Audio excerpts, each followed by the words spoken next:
Hello everyone, myself Ratika Sharma and welcome back to my channel NCERT Mathematics। आज इस video में हम class 10th के sample paper start कर रहे हैं।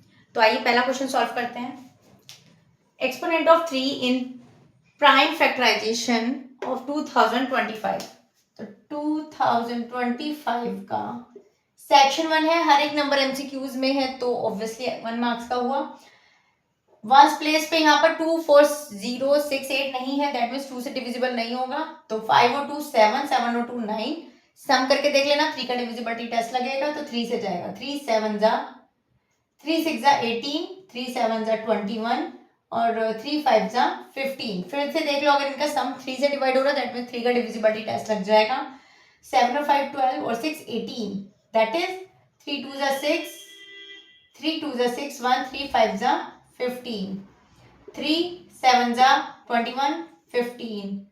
फिर से 3 से जाएगा, 3 2 जा 6 1, 3 5 जा 15। फिर 5 से हमें निकालने की क्यों जरूरत नहीं है, क्योंकि वहां पर उसने 3 का ही एक्सपोनेंट पूछा है। तो 1 2 3 4, तो 3 की पावर 4 आ रहा है। तो एक्सपोनेंट में पावर में ऐसे होंगे ऑप्शन 1 2 3 4। तो पावर कितनी है 4, तो ये आंसर होगा। ठीक है, यहां पर आते हैं।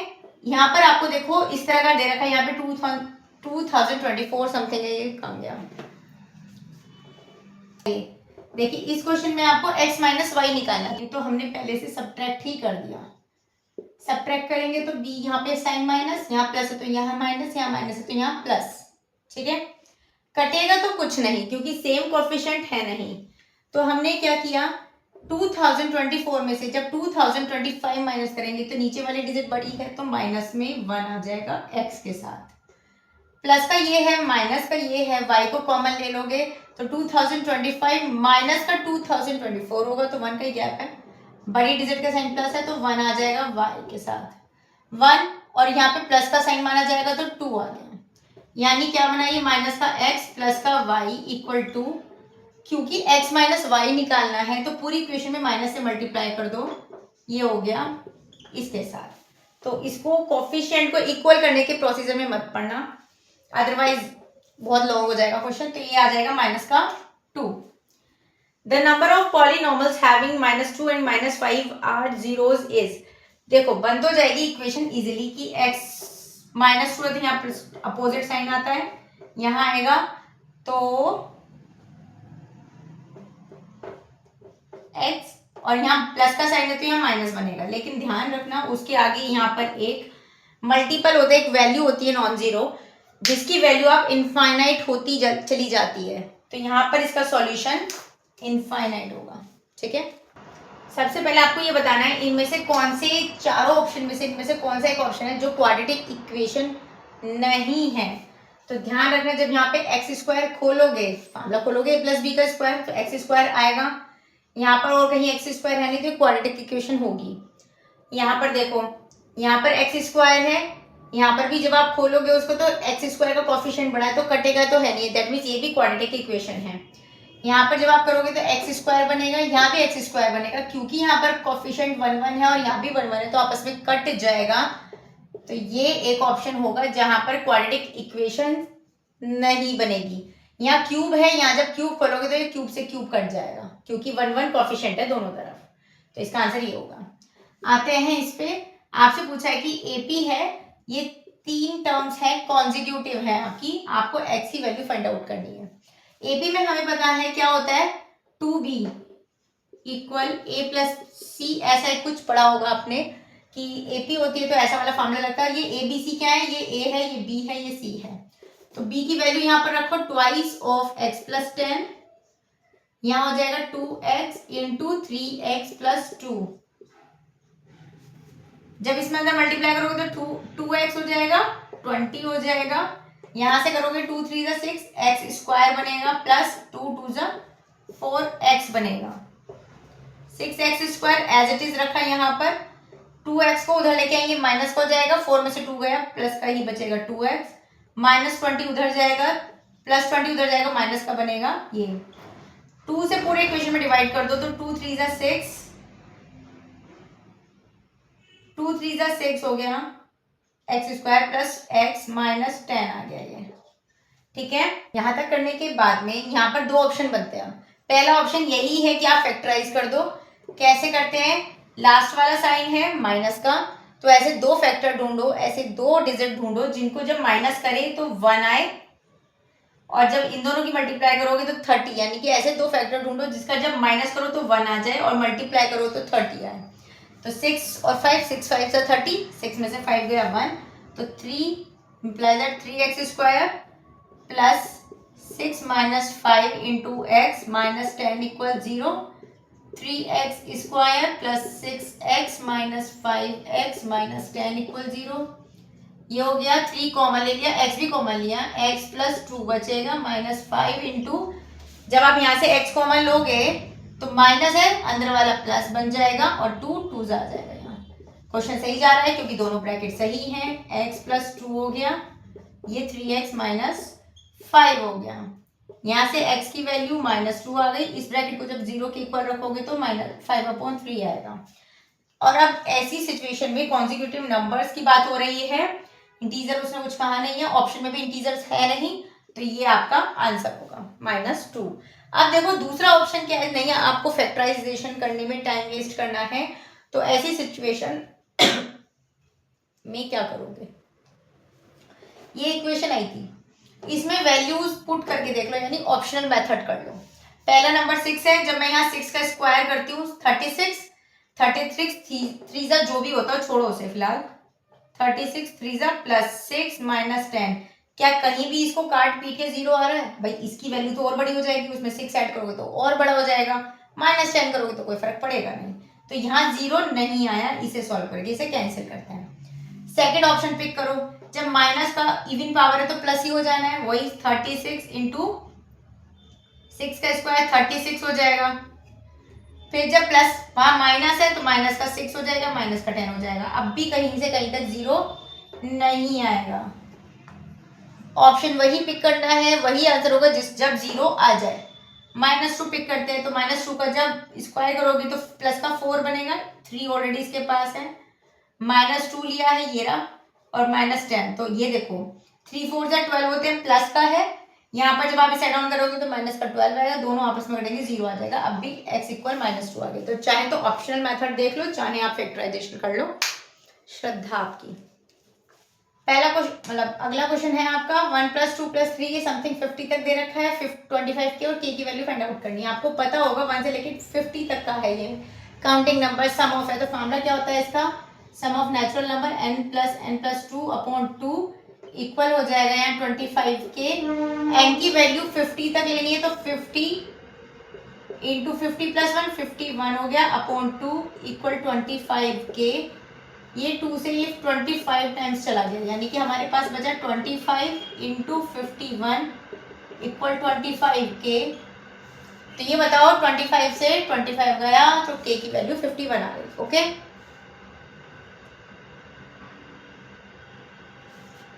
तो यहाँ पर के की वैल्यू आ गई है। अगले पे आते हैं, डिस्टेंस निकालनी है, 2 पॉइंट दे रखे हैं आपको, x y 1 1 x2 y2, ये मैंने अपनी वीडियो में भी कराया था जब हम PYQs कर रहे थे। क्या होता है फार्मूला डिस्टेंस का, d इक्वल होगा आपका √x2 - x1, यानी cos 60 - cos 30, पहले तो वैल्यू रख लो उसके बाद हम स्क्वायर कर देंगे। cos 60 क्या होता है हमारे पास 1/2, cos 30 क्या होता है हमारे पास माइनस लगेगा √3/2 का स्क्वायर, बीच में प्लस आता है।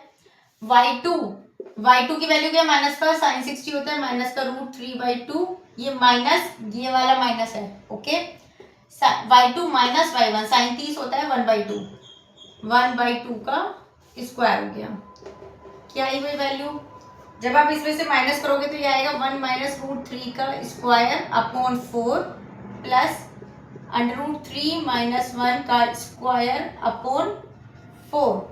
4 यहाँ पर एलसीएम लो और बाहर निकाल दो, यानी कि 1/2 बाहर आया, यहाँ पर हुआ सेम ब्रैकेट। अब यहाँ से एक काम करो, माइनस का साइन जब बाहर निकालोगे तो उस पर इवन पावर है वो प्लस हो जाएगी, तो क्या बचा अंदर, बचा 1 - √3 स्क्वायर प्लस, क्योंकि यहाँ पर बचा √3 + 1, राइट, क्योंकि मैंने माइनस वहां पर कॉमन निकाल लिया है और इवन पावर की वजह वो प्लस हो गया है।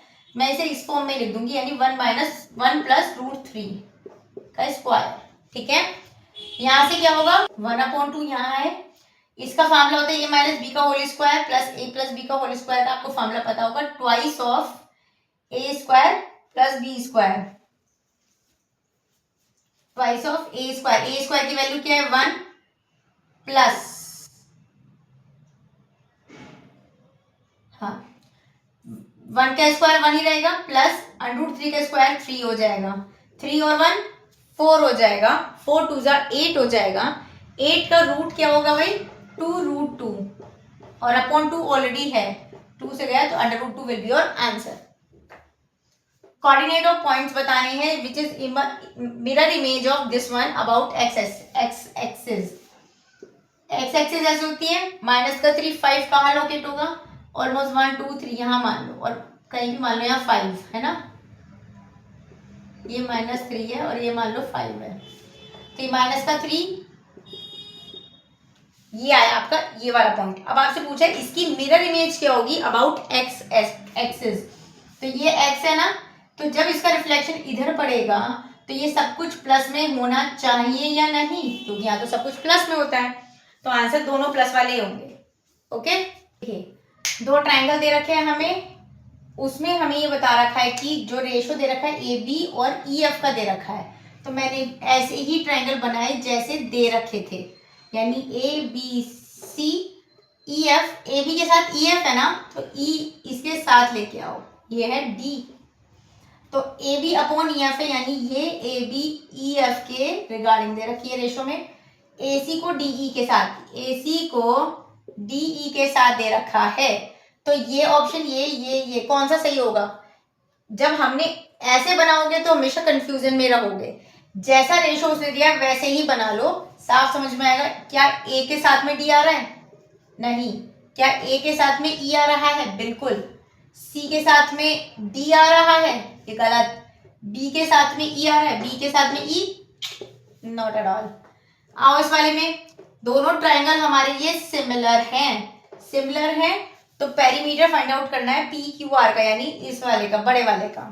तो आप एक चीज देखो, यहाँ तो हमें तीनों साइड गिवन है, यहाँ पर सिंगल एक गिवन है, पर ये पता है कि दोनों सिमिलर है, तो यहाँ से देखो 5 और 10 का, यानी ये 90 के ठीक सामने वाला हाइपोटेन्यूज होता है, ये भी 90 के ठीक सामने हाइपोटेन्यूज होगा, क्योंकि 5 का इंटू 2 कर दूं तो 10 आ रहा है ना, तो सेम ऐसे ही 3 का इंटू 2 करोगे तो 6 आएगा, 4 का इंटू 2 करोगे 8 आएगा। आपसे पेरीमीटर पूछा है इस वाले का, तो तीनों को ऐड कर दो, 6 और 8 14 और 24, ये रहा आपका आंसर। ओके, आपको यहाँ पर रेडियस आर की वैल्यू फाइंड आउट करनी है, 25 24 ये सब दे रखा, और ये इससे टच बी है, तो जब भी हमें रेडियस निकालनी हो इन इनर सर्कल की, तो फार्मूला होता है small r equal delta upon s. ठीक है, तो डेल्टा क्या होगा, इसका एरिया होगा, चाहे तो हीरोन फार्मूला यूज कर लो, चाहे हीरोन ही कर लो, नहीं चाहे तो हीरोन कर लो, हीरोन में लगेगा टाइम, उसमें पर एस निकालना, पर हीरोन में टाइम लगेगा। एरिया का formula half base into height भी होता है, उसका यूज कर लो, हाफ इंटू बेस कितना है यहाँ पर 7, एच क्या है यहाँ पर 24, 2 से ये गया 12 टाइम्स, तो 12 7 जा 84 सेंटीमीटर जो भी आया स्क्वायर, और एस क्या होता है हमारा तीनों साइड का सम अपॉन 2, तो 25 प्लस 24 प्लस 7 अपॉन 2 क्या आएगा, 5 और 4 9, 9 और 7 16, 1 2 2 4 1 6, 2 2 2 जा 4 1 2 8 जा 16, ये आ गया आपका सेंटीमीटर। तो डेल्टा अपॉन एस, यानी कि एरिया कितना आया हमारे पास 84 अपॉन एस आया हमारे पास 28। ठीक है, 4 7 जा 28, 4 2 जा 1, 4 2 जा 8, 4 1 जा ये, और 7 3 जा 3 will be your answer. Not equal to unity, unity का मतलब बताना है कि इनमें से ऐसा कौन सा ऑप्शन है जिसका नॉट इक्वल टू 1 है आंसर।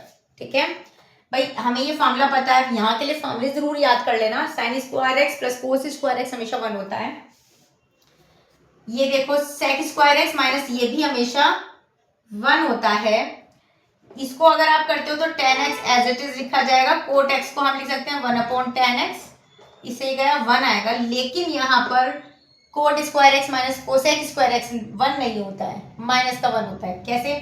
फार्मूला में जरा ये फ्लिप कर दो, यानी कि cosec square x minus cot square x होता तो वो 1 होता। तो ये फिलहाल आंसर है। ओके, क्लास दे रखी है, फ्रीक्वेंसी दे रखी है, आपसे पूछे अपर लिमिट ऑफ मीडियन। तो सबसे पहले हमने क्या किया, ये यहां से मैं कर देती हूं, ठीक है, आ जाओ। सबसे पहले क्या करेंगे, फ्रीक्वेंसी जो भी लिखनी है वो यहाँ एज इट इज आएगी। पहले नंबर पे जो भी फ्रीक्वेंसी वो सेम रहेगी, उसमें कोई चेंज नहीं करोगे। सेकंड वाली फ्रीक्वेंसी के नीचे क्या आएगा, इन दोनों को ऐड करोगे, यानी पहले नंबर पे तो पहली आई, दूसरे नंबर वाली पहले में ऐड होके आएगी, यानी 2 और 1 3 और 1 1 2, 23 आया। फिर इसमें थर्ड वन ऐड करोगे तो यहाँ लिखोगे इसके जस्ट नीचे 3 3 6, 2 और 1 3 आया। फिर फोर्थ नंबर पे ये इसमें ऐड ऑन करके लिखोगे, यानी 45 आया। इसमें ये ऐड ऑन करके लिखोगे, यानी 5 1 1 6, 4 और 1 5, यानी टोटल फ्रीक्वेंसी आपकी आ गई 56। और जब भी टोटल फ्रीक्वेंसी आ गई 56, और हमेशा ध्यान रखना 56 का अपॉन 2 करोगे तो आएगा 2 2 जा 4 1 2 8 जा 16 28। अब ये 28 जो आया है ये इनमें से किसके बीच लाई कर रहा है वो देख लो। अब ये मेरी बात का मतलब 11 से बड़ा है 28, 23 से भी बड़ा है 28, 36, यानी 36 इससे बड़ा नंबर है, राइट। तो ध्यान रखना जब भी आप ऐसा कर रहे हो, अपर लिमिट मीडियन की निकालनी है, सबसे पहले फ्रीक्वेंसी को या पहली डिजिट ऐसी रखी, फ्रीक्वेंसी को ऐड करोगे टोटल और उसका अपॉन 2 करोगे, और ये वाली जो अपॉन 2 वाला पोर्शन है ये इसमें देखोगे कि कौन सी फ्रीक्वेंसी में ये आ रही है। 23 से बड़ा है तो चलते रहो, रुक वहां जाना जब इससे बड़ा नंबर आ जाए। जैसे इससे बड़ा नंबर आए स्टॉप, उसके जस्ट ऊपर वाला क्लास इंटरवल चेक कर लो, 10 to 15 आ रहा है, और उसकी अपर लिमिट 10 to 15 की अपर लिमिट क्या है 15, तो सी ऑप्शन आपका सही होगा। एम्पेरिकल रिलेशनशिप है, इतना इतना इतना, ये फार्मूला भी है, आपने पढ़ भी रखा होगा। मीडियन बड़ा होता है तो 3a होता है इसकी वैल्यू, यानी a इंटू 3 कर लो या व्हाटएवर, m ऐसी रहता है, मीन की जगह 2 आता है। अब ये देख लो 2b, b की वैल्यू क्या पर है, ये मीन की वैल्यू क्या है 2, ओके फाइन। अब यहां से चेक कर लो, मोड की जगह तो मोड है, ठीक है, मीडियन की जगह क्या आया 3 आया, मीन की जगह क्या आया 2 आया, तो ये वैल्यू यहाँ पुट कर दो। जब b की वैल्यू है 2 तो 2 2 जा 4 प्लस a की वैल्यू 3 आई तो 3 3 जा 9, 9 और 4 13 हो गया, ये आ गया आपका। फ्रॉम एक्सटर्नल पॉइंट Q, कोई एक्सटर्नल पॉइंट है Q आपका, हमने Q ले लिया बाहर, length of tangent of a circle, यानी एक कोई सर्किल है जिसकी लेंथ ऑफ टेंजेंट यही तो है, ये आपको 12 दे रखी है। द डिस्टेंस ऑफ Q का डिस्टेंस सेंटर से, सेंटर ये है, सेंटर से कितना है 13 है, ओके। R आपको बतानी है, R यही तो होगी मेरी, करेक्ट, नाम रख लो O, ये P, ये Q। आपको वैल्यू इस R की बतानी है, दैट मीन्स OP की बतानी है। और आपको एक बात अच्छे से पता होगी, जब हम सेंटर से टेंजेंट पर एक परपेंडिकुलर ड्रॉ करते हैं तो वो हमेशा 90 का होता है। 90 के ठीक सामने हाइपोटेन्यूज हो गई, तो हाइपोटेन्यूज का पाइथागोरस लगा दो यहाँ पर, base square plus perpendicular square, hypotenuse है 13 का स्क्वायर 169, बेस है आपका R नहीं पता, परपेंडिकुलर है आपका, एक मिनट, ये तो हाइपोटेन्यूज है ना, तो 12 का स्क्वायर 144 हो गया, ये हो गया R स्क्वायर, जब इसे इधर लाके माइनस करोगे 25 आएगा, और 25 का रूट हो जाएगा 5, दैट मीन्स ये हो जाएगी। तो वैसे भी ये पाइथागोरस ट्रिपलेट है, आपको पता होनी चाहिए, 13 12 है तो हमेशा 5 ही आएगा, ओके। नेक्स्ट पे आते हैं, आपको ये दे रखा है एक सर्कल, टेंजेंट दे रखी है, और एपीओ पूछा है। एपीओ यानी ये वाला एंगल आपसे पूछा गया है। हमें एक चीज पता है कि जब हम सेंटर से टेंजेंट पर एक परपेंडिकुलर ड्रॉ करते तो 90 का होता है, दैट मीन्स एक एंगल तो पता लग गया 90। ये एक स्ट्रेट लाइन है, लीनियर पेयर बना रहा है, तो ये वाला और ये वाला एंगल दोनों 180 बनाएगा एज अ लीनियर पेयर। तो जब आप 180 में से इसको माइनस करोगे आएगा 5, 7 में से बन गया 6, 65, तो ये आ गया। अब आपको एंट्री करनी है इस पूरे ट्राइंगल में, एक 90 है एक 65 है और ये नहीं पता, तो तीनों एंगल का सम 180 होता है। तो आप 180 में से माइनस कर दो 90 प्लस 65 यानी कि 5 और 55 बच्चा 5, 7 में से 5 या 2, 25 डिग्री आपका आंसर आ जाएगा। ओके, सरकमफेरेंस दे रखी है 2 सर्कल की, यानी कि 2 पाई r1 रेशियो 2 पाई r2, 3:4 दे रखा है। इस तरीके से ये भी कह सकते हैं 2 पाई r1 अपॉन 2 पाई r2, 3/4 दे रखा है, 2 पाई से 2 पाई गया, यानी r1 और ये r2 आ गए। एरियाज क्या होते हैं भाई, पाई r1 square pi r2 square, पाई से फिर पाई गया, इसका स्क्वायर है ना, तो 3 का स्क्वायर 9, 4 का 16, that is this value. Okay, event is most unlikely to happen, यानी कि आपसे बोला गया है कि कोई इवेंट है अनलाइकली, मोस्ट अनलाइकली का मतलब होता है हैपन मीन्स होना है, कैसे होना है, उस इवेंट को होना तो है लेकिन कैसे। मोस्ट अनलाइकली का मतलब होता है कि ऑलमोस्ट इम्पॉसिबल टास्क है वो होना, ठीक है। जैसे फॉर एग्जाम्पल आप इस तरीके से समझो, हमें मान लो without oxygen cylinder, without any help of oxygen आप डाइव करते हो ओशन में, क्या आप सरवाइव कर पाओगे? नहीं कर पाओगे। अगर मैं आपको पूरा, और आपको स्विमिंग नहीं आती है और आपके पास ऑक्सीजन यानी ब्रीथिंग का कोई और एक्स्ट्रा सोर्स नहीं है, तो आप सरवाइव नहीं कर पाओगे, आप गए काम से। तो वो एक इम्पॉसिबल टास्क है। और जब भी हमारे पास कोई टास्क, इवेंट ऐसा कुछ होता है मैथ्स की लैंग्वेज में, तो हम उसकी प्रोबेबिलिटी 0 मान लेते हैं अगर वो इम्पॉसिबल टास्क होता है। तो ये यहाँ पर मोस्ट अनलाइकली का मतलब यही है कि एक तरह से ऑलमोस्ट ना के बराबर समझो, नेग्लेजिबल समझो उस काम को। तो जो भी 0 के जस्ट क्लोजर ऑप्शन होगा वो ही इसका आंसर होगा। तो 0 के पास देखो ये सारे आपको ऐसे लग रहे होंगे, लेकिन 0 के सबसे ज्यादा करीब ये वाला ऑप्शन है, बाकी फिर भी थोड़े एक्सटेंड हो रहे हैं आगे की तरफ, लेकिन 0 के जस्ट क्लोजर ये है, तो यही आपका आंसर होगा। ओके, सो आज की इस वीडियो में इतने ही रखते हैं। एमसीक्यूज थे, इंपॉर्टेंट है सारे, अच्छे से करो इनकी प्रैक्टिस। लाइक कर देना वीडियो को, शेयर कर देना, सब्सक्राइब कर देना। मिलेंगे नेक्स्ट वीडियो में सैंपल पेपर के ही क्वेश्चंस के साथ में, तब तक के लिए